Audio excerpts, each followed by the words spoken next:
Հարիսան հայկական խոհանոցի ամենահին ու ավանդական ուտեստներից է, այն համարվում է հարսանեկան, եկեղեցական ու ծիսական կերակուր։ Հարիսայի պատմություններից մեկը կապվում է Մուսալերան հերոսական դիմադրության հետ, մյուսը Սուրբ Գրիգոր Լուսավորչի։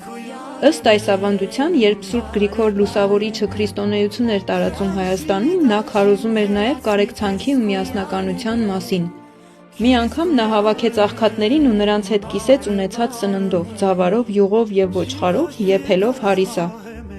Այդ բոլորը լցրեցին մեծ կաթսաների մեջ և հաստաբազուկ կտրիչներին հրամայեց խառնել այն, ասելով «հարեք զսա»։ Այստեղից էլ կերակուրի անունը մնում է հարիսա։ Բարի ախորժակ։